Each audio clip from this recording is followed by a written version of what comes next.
Hi, I'm Ian Harris and I'm here today with Richard Chick from Simpafix, and today we're going to be looking at ceiling anchors. Now these are used commonly all over the UK for deflection heads, partitions, suspended ceilings, and Richard's going to help explain today one of the common mistakes used when using these fixings. There's two types of ceiling anchors on the marketplace. 6mm by 35mm or 40mm, or the 6x65. Now what we find in the industry, the common fault is the installation and the processes of installing the fixing. And it's normally around a 65mm anchor. Now if we look at the anchor, you've got a 65mm main body and you have a 70mm drive pin.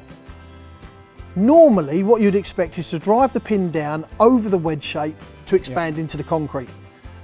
But one of the system issues that you have with installation is by the fixers slamming down the hammer on the head of the fixing and pre-expanding the anchor.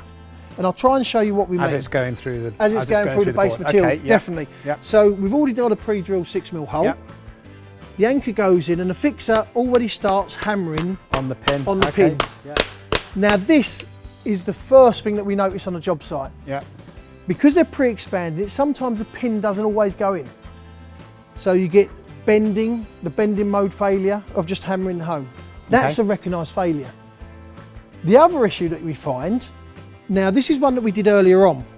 So if I break the pin apart, so you can actually see the body, you see the bending moment. Yep. That's where the anchor's already started to pre-expand. Okay, so can't expand anymore, can't push down anymore. Can't push down, the pin can't physically push past it. The one that we did earlier, where it's pre-expanded, you try and drive the pin flush as much as you can, but it's already started to pre-expand. So what you actually get is delamination between the main body and the drive pin.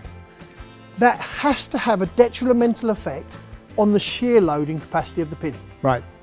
So what I would like to do next is actually to show us the correct procedure on how to install the anchor. Okay. We'll go through again a typical deflection head detail.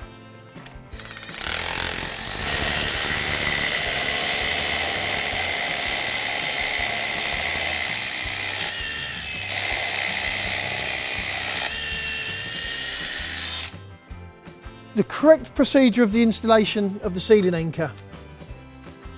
Level the pin in. Now you'll notice that the pin is one side of the actual diameter of the head. So you should be tapping down on the biggest space of the head. First, yeah. And at this point, you can tap the pin. Now you'll notice I haven't driven the pin all the way home. And it's acceptable and recognised by other manufacturers, not as well as Simpafix, that you can leave the pin protruded by 2 to 3mm. Because if the concrete's incredibly tough, you won't get the pin to drive over the wedge shape. Okay. Now if we break that open, and we actually have a look at it, there's no delamination. The body and the pin are completely true and straight on how it should be.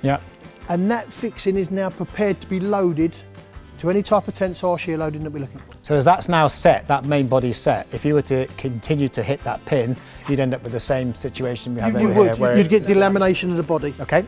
So that is the correct procedure, so people shouldn't be alarmed if they can clearly see the pin between 2 and 3mm sticking proud. Okay, perfect.